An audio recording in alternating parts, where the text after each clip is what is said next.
The latest edition of the Coaches Show here in downtown Charleston with the head coach of the Bulldogs, Coach Brent Thompson from Big John's Tavern at 251 East Bay Street, where we are every Wednesday night from 7 to 8 talking Citadel football. The Coaches Show brought to you by Cutwater Spirits, and we'll be talking Citadel football here over the next hour, recapping the game from this past Saturday, getting ready for Hall of Fame weekend, and Mercer coming to town this Saturday for the Bulldogs. And of course, as always, joined by the head coach of the Citadel, Coach Brent Thompson. Coach, good evening. How are you? I'm good. Looking forward to the weekend. Looking forward to seeing some of those guys in the Hall of Fame. I know we've got a football guy going in, Brian Bamer, good friend of the program, great guy. I'm glad to see him going in. Yeah, absolutely, and we'll talk about that coming up in a little bit. We'll get to some questions as well, and all sorts of different things around the Citadel football program here over the next hour. As always, I ask you here on a Wednesday midweek, how has the week gone so far for the team? A little bit slow on Sunday. We picked it up a little bit on Tuesday, and then Wednesday. Today I thought we had good practice. We really had really solid Wednesday practices, and even last week, I know we didn't play well early on, but I thought we had really good practices leading into the game. What's the recovery process just in general like coming off a game as you get right back out onto the field? At what point would you like to be, hitting that stride, moving on from having just played a game and getting ready for the next one? So, this time of year, we start to trim practice down a little bit. We'll usually take about 2 periods off. So typically if we're going to 20 periods, we're going 18 on a Tuesday, we're going 16 on a Wednesday. Try to keep their legs underneath them. We still have to go full padded practices just due to the nature of what we do, especially this week and what we're going to see. So we had 2 fully padded practices on Tuesday and Wednesday. And then tomorrow I'll kind of leave it up in the air. Obviously, we'll talk a little bit about Saturday's game, not the final score that the Bulldogs were hoping for. Just how have the guys been this week, coming back from that one and getting ready for Mercer this week? The same way. I thought we were slow to start on Sunday. We kind of beat ourselves up pretty good. Didn't really feel like we played as well as we possibly could, and that showed. And so once again, we rallied. We rallied back on Tuesday. It wasn't great, but it was good.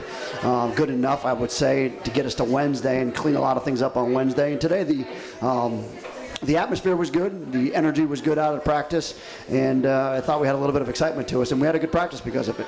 Let's just spend a few moments on that game Saturday against Western Carolina. I'm sure you've reviewed it, and I know you're getting ready for Mercer now, but when you look back at the game Saturday, where did things kind of go wrong in that one? Right from the start is if you look at that first kickoff, that was an unintentional kickoff. We were supposed to kick that thing deep left. Line drives it right to about the up back right there, which is at the 35-yard line. You give us the ball to the 35-yard line, and you're just taking a shot at that point, and that's what they did. They took a shot right from the start. They threw a post ball on us, and it's a 40, 50-yard gain, and now they're into the red zone. And to the credit of the defense, we got them to 4th down. Unfortunately, the kid, they run a little bit of a rub route, pick route down there, and the kid comes open, makes a great catch. Thought we had an opportunity to hold him to a field goal right there, but, we didn't, and we were down 7 points. Now, we were able to come back in the next drive and be able to get a field goal to get the thing to be about 7-3. But to face it, we didn't make them punt at all in the first half. We didn't score enough points in the first half to keep up with them, and we set ourselves behind just as we did in the CSU game. What were some of the biggest challenges that their offense presented on Saturday that allowed them to have that success? Well, they did a lot of things. Anytime that, and I felt, and I said this to Tony, I felt like we, once they hit that post ball on us, we kind of hung out a little too deep. We kind of played a little bit soft in the coverage game. And when you play a little bit soft in the coverage game, they really got underneath us with the running back. They went empty. They rolled them back. They rolled them back and forth in and out of the backfield. And they found out who was covering who, and then they picked on their guys. And it was a good plan. It was a good plan that they had put together, and they had 2 weeks to put that plan together, and it showed. Do you take pride? Obviously, it's a loss. You want to win the game, but at least do you take some pride in your team, the fact that you did fight back. You fell behind 21 early in the game. Some maybe weaker teams could pack it in at that point. Your guys made it a one-possession game. You had a chance to tie it in the 4th quarter, and that's been a staple of Citadel football that they never quit until the game's over. Even in a loss, can you take some pride in the fact that your guys did, continue to fight there towards the 4th quarter, make a game of it late? Well, that's what I told the team at the end of the day was you still had a chance. For as bad as you played in an atrocious first half, you still had a chance to battle back and have an opportunity to go down and tie it. We created a turnover on defense. We were able to get a couple of first downs, get the ball down around the 30-yard line. We just sputtered out. And that's the disappointing thing is you've got an opportunity to get yourself tied up and steal that game away. and we just couldn't do it. And on offense, it was just a thing here or there. We missed a guy in the gap, and that just set us behind the chains right from the start on first down. And then we take a couple chances down the field on third and fourth down. And those are things that, if you're going to be really good, you got to be able to convert. You got to be able to feel the momentum shift, and you got to be able to steal a game. And then 2 games like that, and CSU sticks out. You have an opportunity to get that game a little bit closer and tie that game. Furman's the same way. And then of course this game was this way. I mean, it's the same thing every single week. We're getting close. We're just not quite there yet. Is it some of the little things that have been kind of keeping this offense or this team from accomplishing some of those things that you certainly hope to? Well, from the start, it's always, we just can't get behind so deep. Because you change your whole offensive philosophy and mentality when you get behind so quickly. And when you take a week like last week where they came out in a completely different defense, you're going to have to spend a good series, at least one series, trying to figure out what are you going to do and revert to some things that you've done in the past and re-coach your guys up from everything that you've been doing all week long. And then you got to just hang tight in the game and be able to, eke out some yards and get first downs until you can figure it out. Let's talk some positives from Saturday. Logan Billings had 2 touchdowns. He has scored a touchdown in every game since returning. His first multi-touchdown game on Saturday. He also had the first 3 catches of his career on Saturday, so he did a little bit of everything. What did you like from Logan in Saturday's game? Well, the one thing is Logan is a converted linebacker that's done a really good job at B-back. When you convert from linebacker, I was really, my biggest concern was how am I going to pitch him the ball? How am I going to throw him the ball? Because he really didn't have great ball skills his freshman year. Now, to his credit, he's worked on it. He's had much better ball skills, and he was always fast. He can run. That was never the issue. So he was always just trying to figure out a way just not to have to hand it to him all the time. So I was happy to see that in the past game. And, he should be able to score. We're a couple yards out right there. And, it's either I'm going to pound it with him or I'm going to pound it with Jalen behind him. Joe Douglas, we talked about his impressive catch last week here when we were here.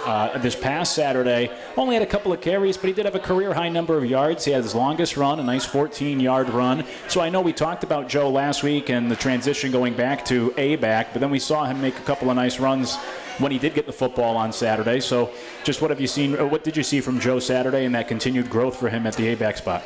Well, it's like you said, it is a continued growth. He had a few snaps in the Mercer game last year. That was the only time that he played A-back in his career last year when he first started. Got injured that week after the Mercer game. Has progressed, works extremely hard out there. The one thing that Joe's going to do is he's going to block. He's going to block for his buddy out there. He's going to work extremely hard. And he's a tough guy.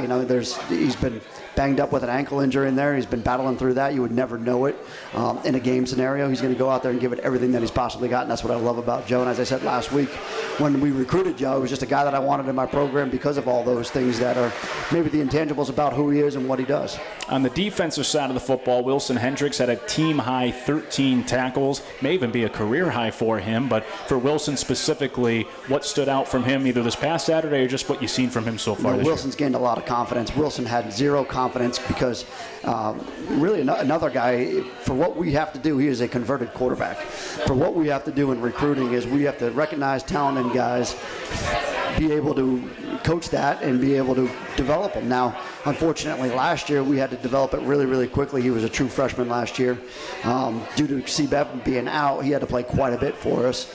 And, learned a lot from the spring. Now, from the spring to the fall, he's getting a lot of confidence. Tony's number one concern with him in the secondary was just being able to communicate and have the confidence to be able to call out motions adjustments, coverage adjustments, and everything in the passing game. And I'm happy to see that. Another guy, I like having him around the program. He's a tough, quiet kid. Does exactly what you ask him to do, and he's pretty good in the run game. I do have to ask you about the health of the team because that's what most people that I've come across have been wondering this week. So first, just broadly, how's the health of the team coming out of that Western Carolina game? Probably not as bad as you think, but unfortunately, Britton didn't play. Britton hasn't played the last 2 weeks. And you're talking about a guy that had 100 tackles from the spring and the fall of last year. Willie didn't finish the game. He's not going to play this week. So, you're probably losing between those two guys 180 to 200 tackles, which is difficult. But, we've just got to find a way at that point. And there's been some losses in the defensive backfield as well. So in general, how do you like the depth of that back seven of the defense here midseason? We're a little thin. We're getting through it. Guys are fighting their way through it as best they possibly can. In the meantime, Don Poole's having a good year. And Destin Mack's having a good year. And when C-Bev's in there, it's a different ball game in there. As you already mentioned, Wilson Hendricks in there. Different ball game. But unfortunately, things have gotten a little bit thin back there due to, just some certain circumstances. And I appreciate those guys fighting through it, and we're developing some younger guys behind them. Melvin Ravenel is a true freshman. A.J. Traylor, a true freshman back there. Those guys, you may see them here in the next couple weeks. Yeah, you mentioned Dominic Poole. I mean, we could turn this into a sponsorable element because I bring him up every week, but for good reason this week, as he was added to the Jerry Rice Award watch list. And people may be puzzled by that because he's a defensive back. You think wide receiver for Jerry Rice, but it's of the most impressive freshmen. He's one of 22 on that watch list. My question would be how much attention gets paid to these watch lists, these awards during a season when obviously you're trying to go out and win a game, but it is nice to get that recognition if you're Dom Poole this week. Yeah, it certainly is, and I was actually just kidding him about it a little bit. I saw him get beat in practice. I'd be like, oh, now all of a sudden you're on the Jerry Rice watch list. I know better, but no, I'm happy for him. He certainly has earned it. He's got a lot of pass breakups this year. I'd like to see continue to grow and maybe turn some of those breakups into interceptions. That would certainly help too. Yeah, second in the conference in those pass breakups, pass defended. He's done a good job in that area. When you think Jerry Rice, obviously, like I said, you think wide receiver, you think big catches. People love Jerry, one of the greatest wide receivers of all time. It just piqued my interest. For you growing up, when you were into football as a kid playing, who were some of your favorite players or somebody that maybe you tried to emulate out on the field? Well, let me tell you something about Jerry Rice. I've got, and at one time they were worth a lot of money, but I've got 2 Jerry Rice rookie cards. Wow. But me personally is John Riggins was always my guy growing up. He was just a tough old dude right there. Became a Redskin fan probably because of him. But then you look at, I think as I became a Jet fan at some point there. Guys like Al Toon. Al Toon was a great wide receiver right there. Loved Art Monk. For some reason, I fashioned myself as a 5'3" wide receiver. I'm not really sure, but ended up playing more fullback and tailback in high school.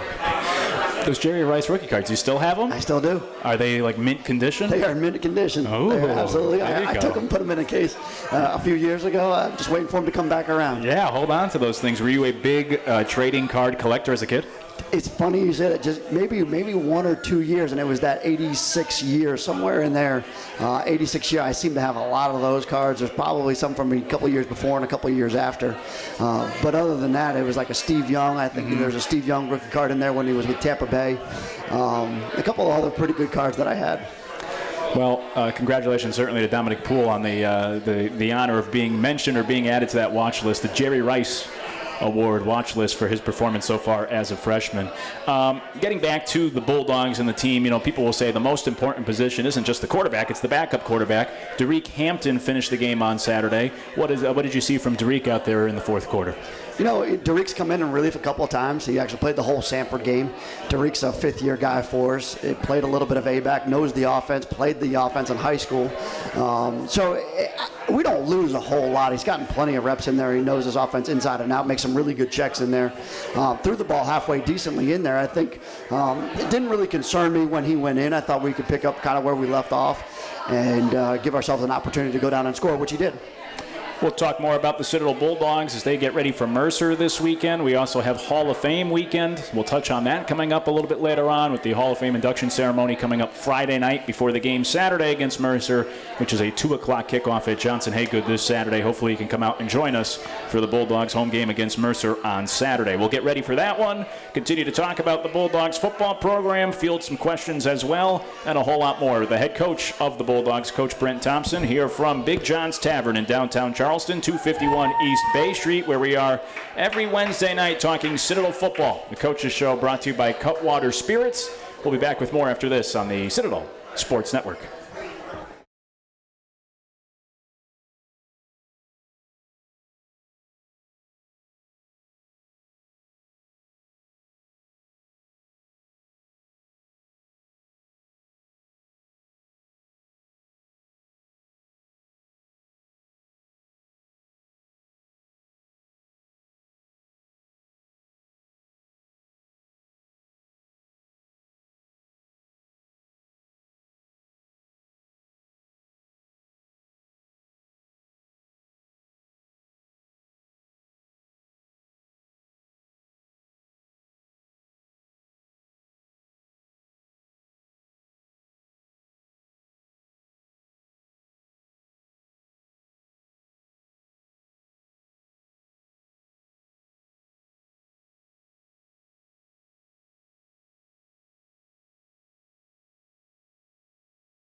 Charleston at 251 East Bay Street with the Coaches Show, brought to you by Cutwater Spirits each and every week. And talking Citadel football with the head coach of the Bulldogs, as we do every week here at Big John's Tavern, which is now open and being operated by 3 Citadel grads. It's back up and running, reopened at the start of the football season. So come out and see them here at Big John's Tavern, especially when we are here on Wednesdays, but even when we're not. Check them out, 251 East Bay Street in downtown Charleston. And the Coaches Show brought to you by Cutwater Spirits each and every week. Those in attendance, you have to be in attendance, but we are accepting questions for head coach Brent Thompson. We'll pick the best one by the end of the night, and whoever has their question picked will get 2 club passes and a license plate, a Citadel license plate, not just a random one, and a tumbler as well. 2 club passes for Saturday's game against Mercer. So we'll get to that later on. So if you're here in person, only in person, submit your questions and have a chance to win those great prizes, including the 2 club passes for Saturday's game against Mercer, 2 o'clock kickoff at Johnson Haygood. We'll start to talk about Mercer coming up in just a little bit and get ready for the Bulldogs' opponent here this week. But talking Citadel football with the head coach and just some general questions here at this point in the season. Going back to your press conference on Monday, I thought a couple of interesting things were brought up, and one of them was this idea of the Southern Conference becoming, like all of football these days, more pass-happy nowadays. Of course, the Citadel, for you and your program, of course, more about that rushing attack. But in general, for the SoCon, for the Citadel, for all these teams, with how much it's moving towards the passing attack, does that lead to any adjustments for a program like yours?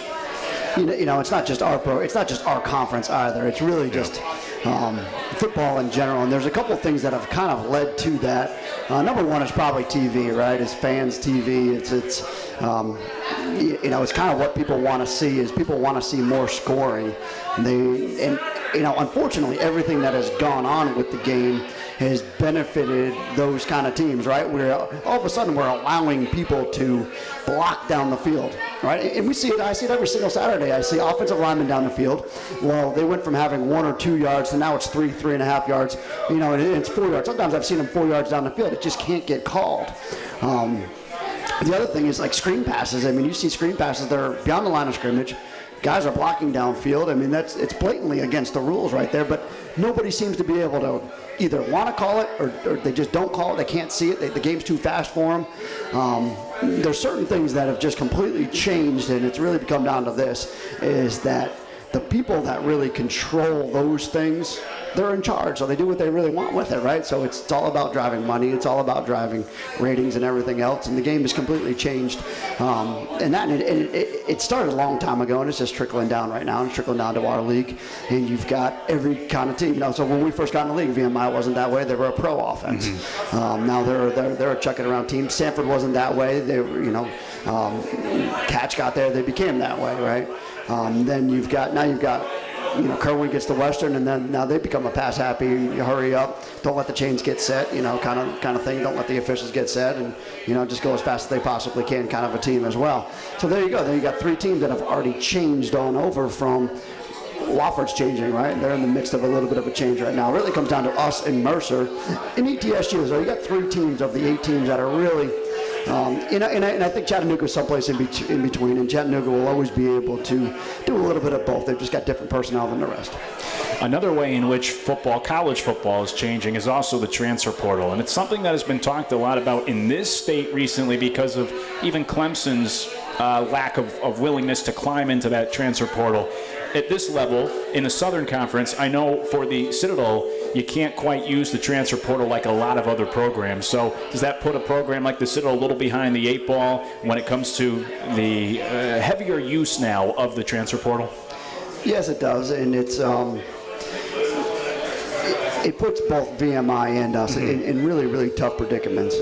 One is we won't be able to reap any of the benefits from it. So the only thing that we will see, VMI and us will see, is the negatives of it. So, and that is this. We have really good players, right? And if we have a really good player, and VMI had 2 really good wide receivers that transferred over to JMU, and what ends up happening then is they're immediately eligible. So there is no penalty for those guys to transfer laterally or up at that point. So our concern has always been anytime, and this is conference-wide, is anytime that you have a good player, is your team's going to get cherry-picked by an FBS school. And that's all well and good because some of those teams will be able to replace rosters, right? They'll be able to replace them with guys from the transfer portal. So it'll work in and out for those guys. But for us, it won't work that way. Us in VMI, we're going to have to constantly be able to stay on top of it, re-recruit our guys, and really just have an ability to be able to build from the bottom up as best we possibly can. A lot is made, call it an analytic if you want, but a lot is made of rest advantage is a stat that people like to look at when looking at teams, especially in the NFL. Teams coming off a Thursday night game, they get extra time to play a team that's on a shorter week. When you look at the Bulldogs season this year, Charleston Southern had the rest advantage. Western Carolina just had the rest advantage. Meanwhile, your Bulldogs had the rest advantage against VMI. So you could point to whenever a team has had a rest advantage, they seem to be, have that advantage on the field. And it seems like a simple arithmetic that a team has 2 weeks to get ready compared to 1. So my question being, as a coach, how big of an advantage is that to come off of an off week or a bye week, have extra time to prepare when specifically your opponent doesn't have that same advantage going into a game? It's funny you said that. I was thinking about the same thing when we went into the bye week at VMI. After the game, I heard Scott kept on saying, they used their bye week productively. They did a good job on their bye week. They obviously worked on this, and that. And yeah, that's obviously what you do. That's what you're supposed to do there. And when we got, the team ahead of us that had the bye week, I said the same thing. I said, they used their bye week extremely well. You're talking about a team that was -9 in the turnover category, right? We talked about this last week. Mm-hmm. They were -9, and they come in, and they turned it over a couple of times, but not like they had in previous games. You flip on the film, and all of a sudden, the opposing offense is on the 1 yard line. They're like, well, how'd they get there? Like, it was a pick. It was a pick that got all the way down to the 1 yard line. They obviously were able to gear their game plan, number one. Number two is fit it to the new quarterback that they had. All right. And number three is, they came out with a little bit more energy because they just had a time off, which, credit to them, that's the way the game works. And the other just thought I had in my mind that I wanted to get your opinion on, and this is now more related to your program, but as we head into this stretch here, the last couple of games, I think a great rule that they implemented that we've talked about in the past is this 4-game buffer zone. You can play 4 games and still not have it count towards the eligibility. As we creep towards the end of the season here, where you get into like a 4-game window for some guys who haven't played yet, once we reach those final 4 games, could we see some of these younger players just get some reps just to get their feet wet a little bit with it not, counting towards a year for them? Yeah, absolutely. We did it in really 2 different phases. It was we played a couple of guys for the 4 games at the beginning. We played them all on special teams. Guys that we thought had a chance to play.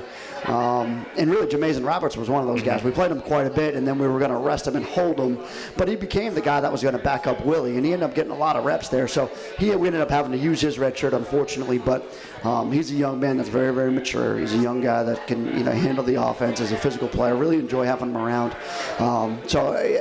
We definitely had to do that. But we had a couple of guys that we just said, we're going to rest here and save those guys for the next couple of years. And then we've got guys on the back end that we knew were going to be developed. And I said this in my press conferences. There's one guy on offense, and there may be 1 or 2 guys on defense. Philip Collins has done a great job. Chris Iverson on defense. There's 2 defensive linemen that have a chance to be able to spell some guys in there because defensive linemen, you roll a little bit. Melvin Ravenel, who was really come a long way since when we had him in August. He's learned the offense. He's a very, very talented cornerback for us. You could see him in there.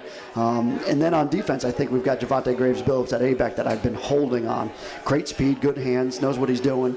But we've had 3 or 4 experienced A-backs in there, and I knew at the end of the just from past experiences, we will be down to 4 and 5 A-backs here at some point. It's just those guys get banged around pretty good. You mentioned Jamazon, which is the best name on the roster, but I do want to ask you about him. And I don't want this to come off like a slight, because it's never a bad thing to get talented guys on the field. But when you go into a season and you're planning, this guy, this could be a redshirt year for him. And then for one reason or another, he's forced to get out there a little bit more than you planned. You can't redshirt. Is that a frustrating thing? Even though, he may be a talented player, you're reaping those benefits. Is that a frustrating thing as a coach to, have to cross that red shirt off and get him out there? Yeah, absolutely is. And we unfortunately, we went from really two solid linebackers there, and Britton and Willie, and and having a couple good quality backups to it, to being really thin at linebacker now, being that both of them are out. So you're probably missing, like I said, probably close to 200 tackles between two of them. So now you've got to find guys that are going to be able to replace them. And Kyler Estes is one of those guys. Kyler played a lot for us. I think Kyler's going to be fine in that position over there. And then Jamazin, we couldn't keep holding him back when he was the next best available guy. And Kyler, by the way, his first career sack came against Mercer the last time they were in town. They'll be here this Saturday, 2 p.m. kickoff. We'll start to get ready for that game with the head coach of the Bulldogs and start to preview the Mercer Bears, who will be in town this Saturday, 2 o'clock kick. It's Hall of Fame weekend, so we'll be inducting 6 new members to the Citadel Athletics Hall of Fame Friday night. So a big weekend for Bulldogs athletics. And another reminder for those in-house here with us in person tonight at Big John's Tavern. Still time to get your questions in while you still can for head coach Brent Thompson. And the best question submitted, whoever submits it will win 2 club passes to Saturday's game against Mercer, as well as a Citadel-themed license plate and a Citadel-themed tumbler. So, still a little time left to submit those questions now. Who votes on the best question, by the way? Me, you, or... That's a good question. The long snapper over there. Yeah, I think it may be John. I don't know. We'll see. All right. We'll see. We'll see who submits the best question and what exactly it is. Looking forward to it. So get those questions in now while you can. Lydia should do it. I think Lydia's got the best idea right here. Perfect. Whoever it is, bring us the best question, and we'll give that person 2 club passes for Saturday and a couple of other Citadel-themed merchandise stuff as well as we get ready for the Citadel and Mercer. We will preview this game as well coming up with the coach himself of the Bulldogs, Coach Brent Thompson, here on the Coaches Show, brought to you by Cutwater Spirits. We're here at Big John's Tavern, as we are every Wednesday night, 251 East Bay Street, talking Citadel football, and we'll look ahead to Saturday's game when we return here all across the Citadel Sports Network.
And come out and see them here at Big John's Tavern, which is now owned and operated by 3 Citadel grads, 251 East Bay Street in downtown. We're here every Wednesday talking Citadel football with Coach Brent Thompson. And this week we're getting ready for Mercer coming to town on Saturday. 2 p.m. kickoff Saturday against Mercer. Hall of Fame weekend as well for the Bulldogs. And again, for those in attendance only, of course, listening from anywhere or watching online from anywhere in the world. But for those in person, still a little time left to submit your questions for Coach. And the best one will get yourself a couple of club passes for Saturday's game, as well as a Citadel-themed license plate and tumbler. So get those questions in here before it's too late. Let's talk about Mercer, Coach, as we get ready for that game Saturday. 2 o'clock kick at Johnson Haygood Stadium, and the Bears off to a good start this season. So obviously I know you guys are getting knee-deep into the prep and the game planning for Mercer coming up on Saturday as you get ready for this team. Just played them a few months ago in the spring, but what have you seen from this team as they've gotten off to a good start this year?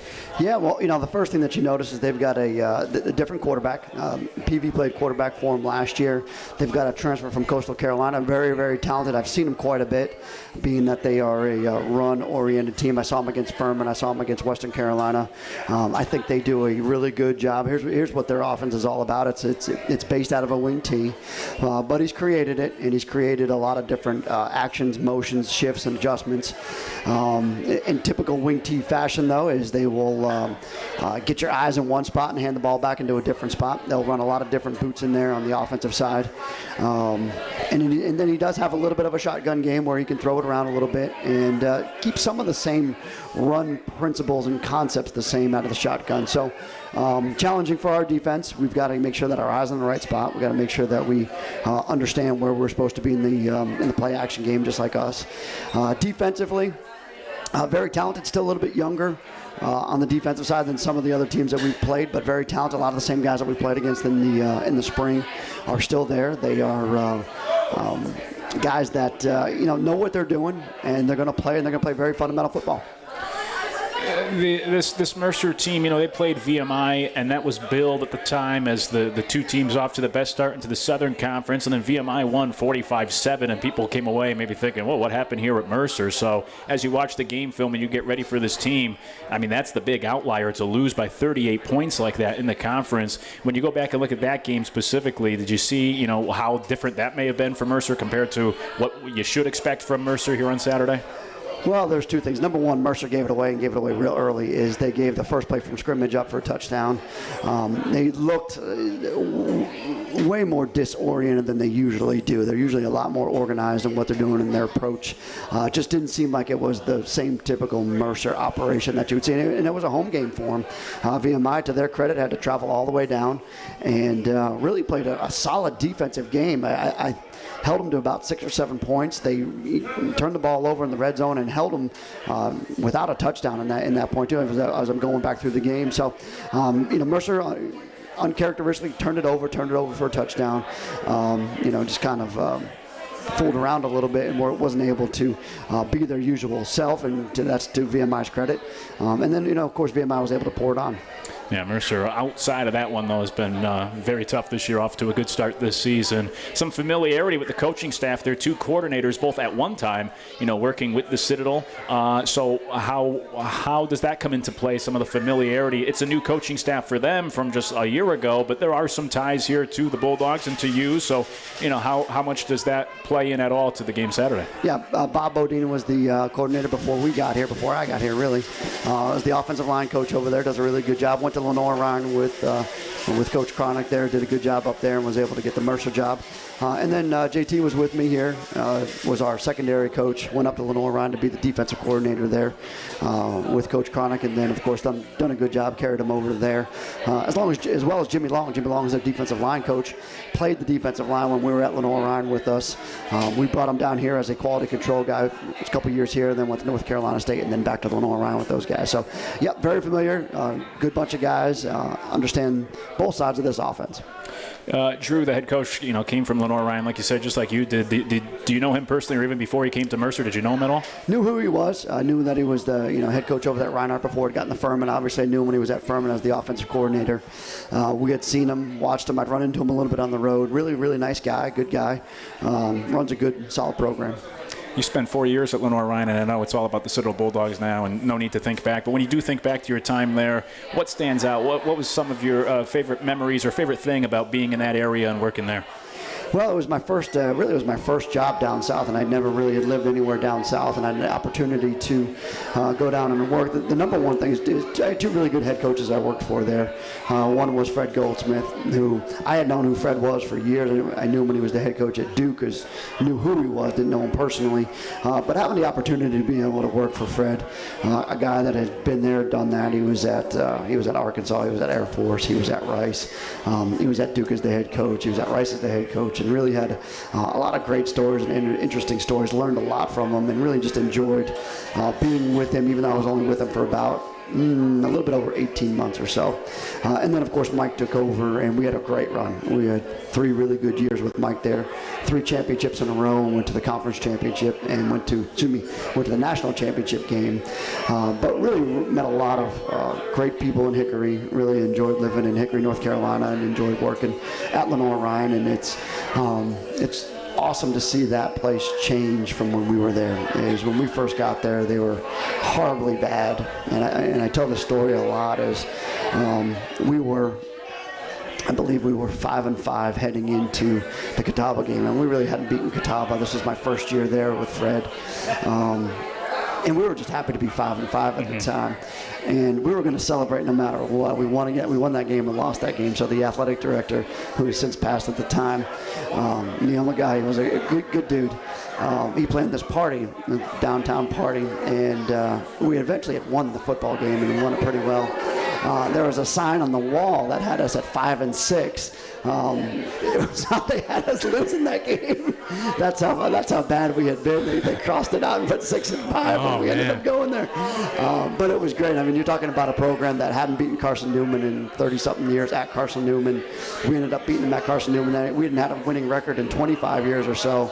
We ended up getting a winning record there, and now the team they're national contenders every single year, and it's great to see those guys and that program really come from a long ways away from where they were 8-10 years ago. Mm-hmm. Yeah, so Saturday's game at Johnson Haygood, a matchup between two coaches formerly of Lenore Ryan, now here in the Southern Conference. And at least for me, it feels like when you played Mercer in the spring, it feels so long ago. It really was only a few months ago. The spring season, for some reason, feels so much longer than it really was. But Jalen Adams made his first career start against Mercer. I know he's maybe a little banged up right now, but as we get ready for Saturday, going up against Mercer again, when you look back at last year's game against Mercer compared to where he is now for Jalen, and you think back, how much growth has there been? How much more comfortable is he, or even with you as his quarterback? Just take us through from his first start against Mercer to now the second time facing Mercer here. It's only been a few months, but a lot of games for him. Where's your quarterback at compared to when he started? Yeah, he's completely different, and the whole offense. And I think Jeff asked me the question as to what was the trajectory of the program this time. I said, well, we're completely different than we were in the spring.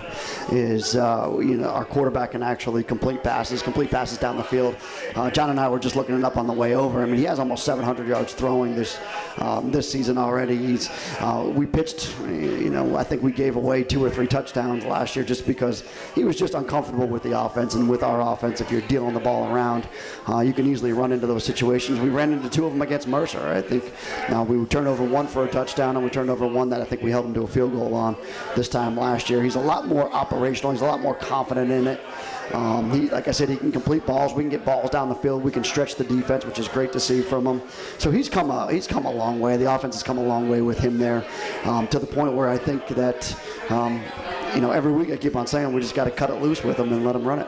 Would you disagree with me, or do you feel like the spring football season feels longer than just about 5 months ago? Well, it does. It feels really, really long time ago because it was back in March then. We've come such a long way since then. But like you say, it's not, when you get to this time of year and you start to realize that whole spring season is starting to pile on as well. Mm-hmm. We'll continue to get ready for the Citadel's game with Mercer here on Saturday, 2 p.m. kick, and break down that opponent. Plus, we will get to the question of the night and find out who's going to get themselves some Citadel-themed prizes, including the club passes for Saturday's game against Mercer. Get to the keys to the game, as always, for Saturday, and a whole lot more in our final segment with the head coach of the Bulldogs, Coach Brent Thompson, coming up in just a moment here from Big John's Tavern in downtown Charleston, located at 251 East Bay Street. We're here every Wednesday night talking Citadel football, brought to you by Cutwater Spirits. And when we come back, we'll wrap things up tonight and put the finishing touches on our preview of Saturday's game with Mercer, as well as a touch on the Hall of Fame weekend as well. Big weekend for Citadel Athletics. And we'll do it all next after this. All across the Citadel Sports Network.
On Saturday, and that means it's question time with the head coach of the Bulldogs. Now, I have to admit, my clock management may not have been the best, so you can criticize my clock management for next Wednesday. Was somebody criticizing mine, by the way? No, I'm just saying. Just making sure. Theoretically, but no one.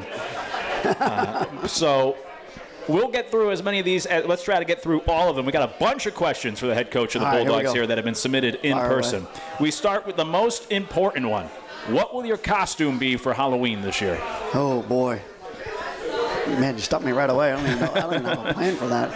I don't know. That's a great question. I don't think I'm masquerading myself as a football coach, apparently, I guess. That's the easy one. Now, if I remember correctly, your favorite one was the Tin Man, right? Was that what it was? The Tin Man, yeah. I was just telling my wife that the other day. We went out and spent like $20-$40 on these outfits for the girls right there. I said, my mom just put together a few soup cans. The next thing you know, I couldn't walk around, and I was the Tin Man. Simple enough. Yeah, I got to bring that one back. All right. How about this one? If you had a walkout song, what would it be? If I had a walkout song, what would it be, huh? Man, I don't even think about these things either, huh? That's a great question. Putting you on the spot with the tough ones. I have no idea. You thought my questions about the football team were tough. I prefer the ones about what's your favorite candy. This thing is brutal. I'll pass. Pass on the walkout song. We'll have to come up with that. Okay, next question. What is your favorite football memory? Favorite football memory? Probably the national championship game. Start to finish, it was something that you don't get the opportunity to do very much. That was probably one of them, and it's probably pretty close. I mean, second and third is Alabama, and probably third would be the South Carolina game. Next on the list of questions here with the head coach, Brent Thompson. This one asks, are we a true triple option offense or more of a double option with the B-back and the quarterback? I don't really know I don't really know how to answer that one because we are a true triple option. We run quite a bit of triple option, whether it's inside veer, outside veer, or midline triple. So yeah, we run probably. I would say we do have a lot of double options in there, but they kind of complement the triple option game as well. So it depends from week to week. It depends on what the defense is giving you and what we think is best. But even you see a lot of the triple option teams anymore, Army and Navy, we don't run a whole lot of inside veer anymore. Next on the list of questions, and I think we have talked about this one before, but why was it a football coach? Why was that the career path? What led you to choose that as your career? Well, I quickly realized when I was a history and a peace war and diplomacy major that I really wasn't qualified to do much else. So enjoyed coaching football. I figured I would give that a shot as probably what I was best at. That was a repeat as well. Two people asked about how you got into coaching or why that was the career. Somebody wrote a novel on there. Yes. This is along the same lines of something we just talked about, but what attracted you? I guess this is the reason. What attracted you to the option offense for your offense? Well, number one is my dad was an option football coach himself, so that was easy enough. I understood it and I really enjoyed watching it. More of a wishbone guy, but that was kind of hip at the time. And then he shifted over to I-backs, a little bit of an I-back guy at a time. And then I really just landed upon it when I ran into when I got the job at Bucknell. I was a running back coach at Northeastern and landed the job at Bucknell. Didn't really know anything about the offense from a coaching standpoint until I'd gotten there. Coached the wide receivers there, and then was able to stay there for 7 years and coach just about everything on the offensive side. And we'll end with this big hitter. I'm intrigued. Please explain your degree. Okay. This is a tough one now. So I have a degree in peace, war, and diplomacy. And originally, that was, believe it or not, that was the degree that I wanted from when I went to Norwich. And it was the whole reason why I went to Norwich was because they had this specialized degree. And at the time, as I really thought it would be like, this would be great governmental agency things, I have the opportunity to possibly go into CIA, FBI, Secret Service, something like that. And that was really what I was geared towards. And then what you slowly realize is when you throughout college is if you plan on staying and graduating on time, unlike my roommate who had changed majors a couple times, Norwich was not, the middle of Vermont was not someplace that you really wanted to spend more than 4 years there. And so I quickly had to stick with it and stay with it. So I added the history degree on the back end of it to say that I at least got 2 degrees out of this thing. But unfortunately, I really didn't know what I was going to do beyond that. If I didn't get a coaching job, I was stuck. Yeah, so you became a football coach. So have any of those courses or the major, have you applied them in any way at all in your personal life since graduating? Probably so, probably without really even understanding or knowing it, but there was a heavy political science influence in those majors, which you have to understand a lot of political science when you start to get up the rank. When you're a younger coach there, you kind of can just really go off the wall as much as you possibly can. But you got to have an understanding of the bigger picture and how it relates to the overall standing of the school and the overall standing of your program when you become the head coach. Well, we thank everybody for the submission of the questions. We will pick a winner and make sure that you submit your questions every week, or have the opportunity to submit your questions by coming out and joining us every week here at Big John's Tavern, 7 to 8 every Wednesday, talking Citadel football in downtown Charleston at 251 East Bay Street. Before we go here, a couple of minutes left, getting back to the game Saturday with Mercer. It is Hall of Fame weekend. You mentioned it right off the top tonight. So obviously the focus is on the game and playing Mercer, but a lot of people are coming back to town this weekend that will be at the Hall of Fame induction ceremony Friday. They'll be there at the football game. They'll be honored at halftime. So, what does it mean to go out there and play Saturday when you have some of these Hall of Famers, of course, great football players in the program's history. So what does it mean to go out there and play with some of these people coming back to town here this weekend? Well, it'll be great because some of these guys, they haven't been back in a while, They don't have the opportunity to come back. So this is a great opportunity for them to come back and be able to enjoy a Citadel football game and bring back some of their fondest memories of playing Citadel football out at Johnson Haygood Stadium. So it's always good to be able to give them a good opportunity and a good showing, really. And it may not be the last question I ask you, but I always ask you before we go. Keys to the game Saturday against Mercer, 2 o'clock kickoff at Johnson Haygood. What are the keys to this game Saturday? Well, it's probably no secret is we've got to get off to a way better start than we have. Is we've got to have within the first couple of possessions we've got to be able to get a couple stops in there, get a couple punts, and also probably get a couple scores in there. At least have the ability to flip field position and have the opportunity to be able to score some points early on in the first quarter, and not wait until the late second quarter, early third quarter to be able to put points on the board. It seems like the years against Mercer, there have been some wild games. Even in the spring, you guys fell behind, but then you came back, made it a one-possession game. It seems like whenever we get the Citadel and Mercer on the field, they've been close, competitive, and kind of crazy games over the years. Yeah, my first game of my career was a close game. It was like a 23-24, 23-22 game, and that was a heck of a football game. And in our first couple of years here, I thought they've always played us really, really tough. Played us tough at home. They've beaten us at home once, and I think that's it's a credit to them. I think they do a good job. They've got some pretty tough kids in the program. We'll kick off Saturdays 2 p.m. for the Citadel and Mercer at Johnson Haygood Stadium. Come out and join us in person. But if you can't be there in person, or if you're out of state, whatever it may be, you can, of course, always listen to the game as well. Coverage begins at 1 p.m. across the network on Saturday. Locally, it's 102.1 FM, 1450 AM, or you can listen online anywhere in the world. Just head over to thecitycharleston.com or download the free app in the App Store by searching The City Charleston. Should be able to find the app there. 2 o'clock kickoff Saturday against Mercer at Johnson Haygood. It's Hall of Fame weekend as well for the Bulldogs. We'll induct 6 new members of the Hall of Fame Friday night. Looking forward to that as well. And, of course, kickoff on Saturday. Coach, appreciate the time as always. Wish you the best of luck Saturday. Thanks, Luke. See you there. That's Coach Brent Thompson, head coach of the Bulldogs. As always, it's been the Coaches Show here from Big John's Tavern, brought to you by Cutwater Spirits. We're here every Wednesday talking Citadel football from 7 to 8 at Big John's Tavern, 251 East Bay Street. We'll do it again next week. For the head coach of the Bulldogs, Coach Brent Thompson, I'm Luke Morrow, wishing you a happy rest of your night. We'll talk to you Saturday from Johnson Haygood Stadium, 2 o'clock kick for the Citadel and Mercer, right here on the Citadel Sports Network.